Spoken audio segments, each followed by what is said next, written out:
Good morning, students. Welcome back to the virtual class.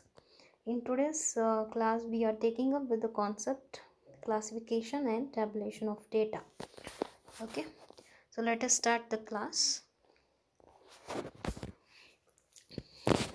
So here in this video, we are knowing about different types of classifications of data.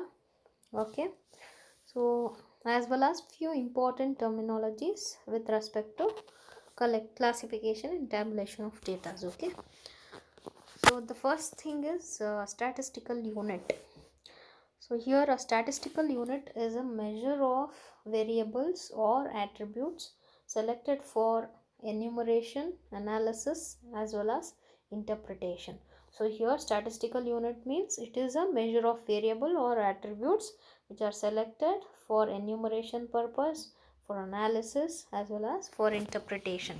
So such units are termed as a statistical units. Then see, the process of counting and enumerating and recording the data systematically is called a collection of data. So collection of data means we will going to collect the data. How we will going to collect is, it is a process of counting, enumerating, recording the data systematically. So systematical way of recording the data is termed as collection of data. So here will not only record it systematically, so there is a proper process to collect it. Okay, so such process is termed as a collection of data. Then we have to know what is variables. Okay, to deal with the practical, we need to know what is variables. Okay, so variables are quantitative characteristics which varies from unit to unit. So it is a quantitative characteristics which is varies from unit to unit. So here it is not fixed, it is going to change depending upon the unit to unit. So such quantitative characteristics were termed as a variables. Then we have a types of variables. So there are two different types of variables, namely discrete variable as well as continuous variable. So discrete variable means a variable which assumes specific value. If a variable is assuming a specific value, such variables are termed as a discrete variables. We have an example here. See, number of children per family, number of students in a class, all this will be comes under discrete variables. Then we have continuous variables. That means a variable which assume any value in given range. So if we have a range and you can take any value as a variable, that is, you can assume anything as a variable, that is termed as a continuous variable. See, I can quote an example of 2, 4, 6, 8. So under discrete you have to assume a specific, okay, I'll just add one more also. See, under discrete we have to assume a particular value as a variable. We can take the middle term, as 6 is the middle term, we can take this as a discrete variable. This is the only thing, the specific value which has to be taken.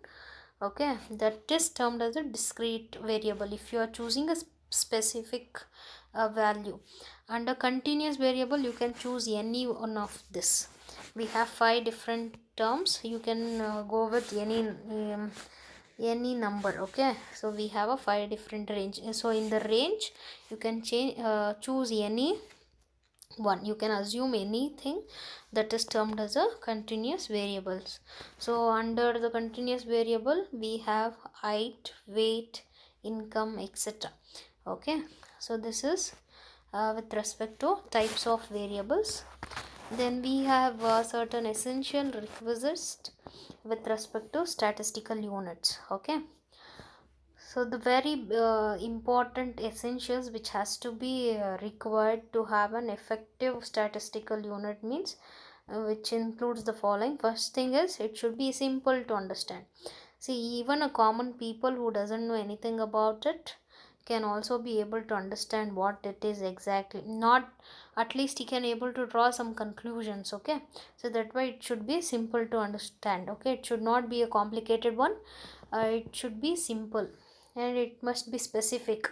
So here whatever they are stating through statistical unit, it should be specific, particular, okay, and it should be uniform, and uniformity should be there, okay. Then it should be stable, it should be a stable, not fluctuating one, okay. If it is fluctuating, you can't what derive at the conclusion, okay.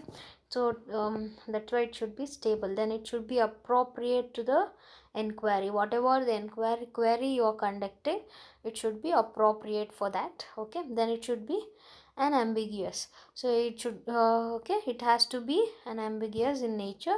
So these are all the essential requisites of a statistical units, okay. Then we have types of statistical unit, okay. We have two different types, one is unit of collection and another one is unit of analysis and interpretation.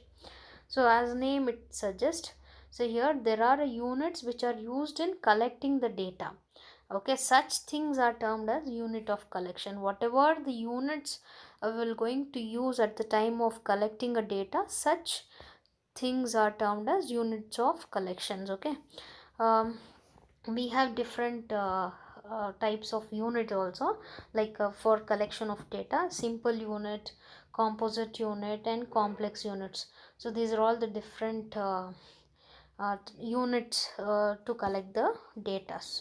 Then we have unit of analysis and interpretation, the second type, okay. See, these are all the units which are used in the analysis and interpretation, okay. The units which will used in collection of data are of this, and the units which will going to be used while analysis and interpreting is termed as unit of analysis and interpretation, and it includes the following: rates, percentages, ratios and coefficients. All this will fall under unit of analysis and interpretation, okay. See, for the purpose of analysis and interpretation, we need either a percentage to compare, or we have to rate them, or it has to be based on ratios and coefficients, okay. Then data. So the next concept, we have a data, okay. See, data are facts or things known from which conclusions may be drawn, okay. So data means it may be any facts or a thing from which or based on that we're going to draw the conclusion, okay. So that is data. So collection of data, you got the meaning of collection of data, right? Then what is data is? Data means, collection means the process of collecting, gathering the information. So what information you are gathering, that is termed as data, okay. And based on that information only we are going to draw the conclusion.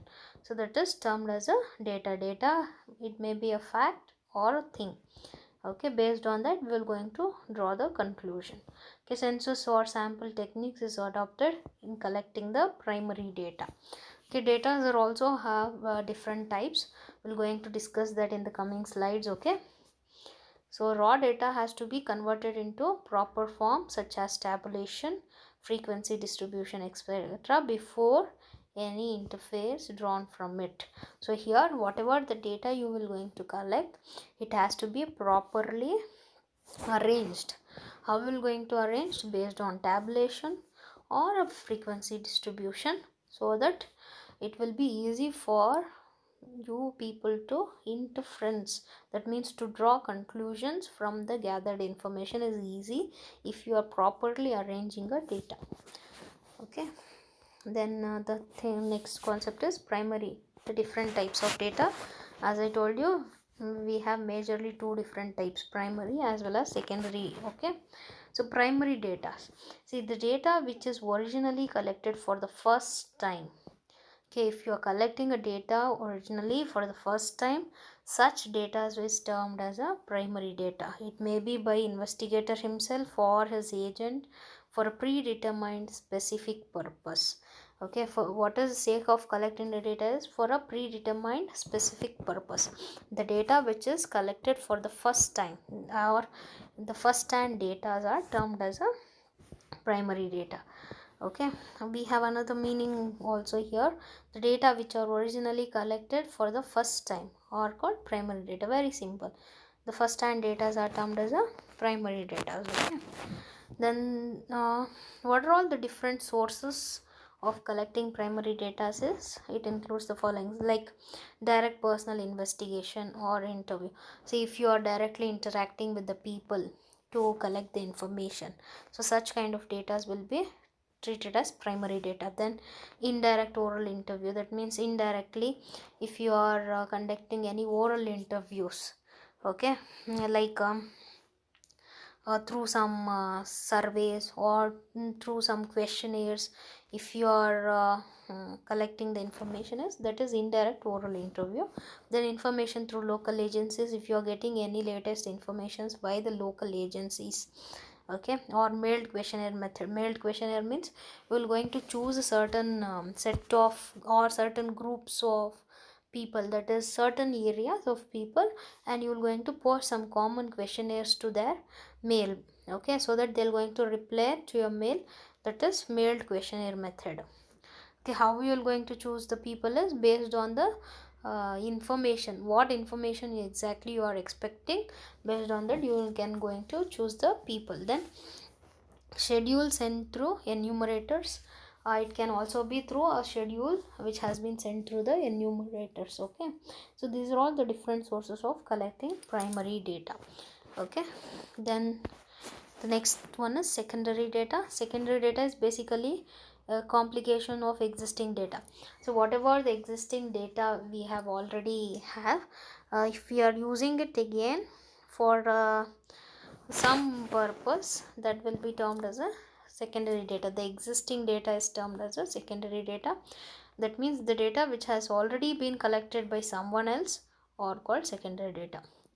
Okay, you can use it as a reference, okay, because it has been already collected by some other people. Okay, if you are using it, that will be termed as a second hand data, that is secondary data, existing data.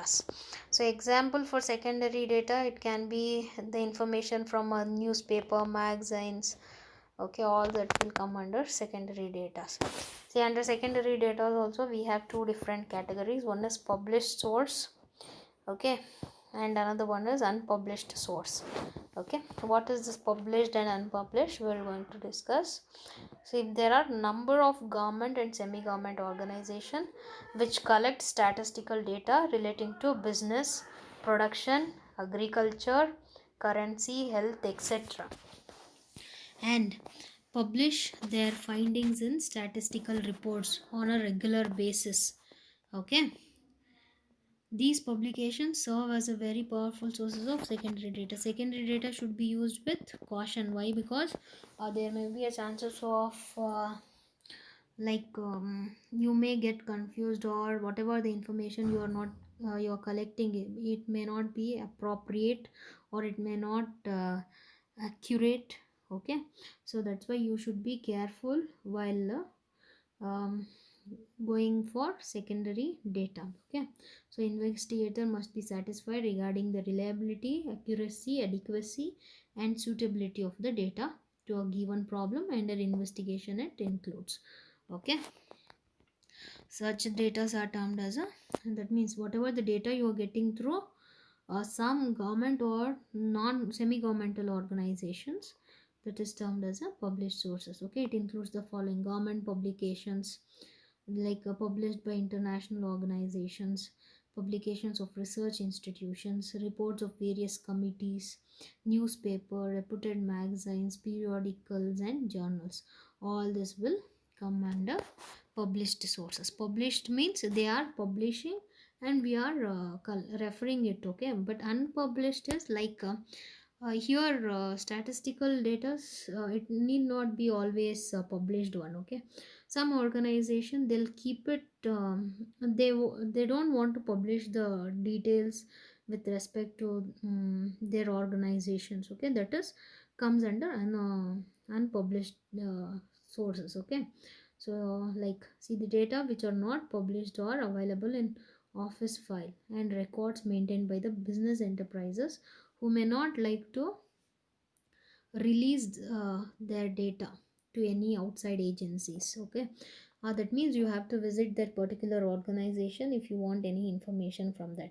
They are maintaining the files, they are maintaining the records, but they are not ready to disclose the details to the that means they don't want to disclose it to the outer world. Okay, that's why if you want information, you can go and approach them. They're going to provide the information, but they don't want to release their data to any other outside agencies. Okay, it may be due to some confidentiality. They want, if they want to maintain any confidentiality with regarding that, they won't publish it.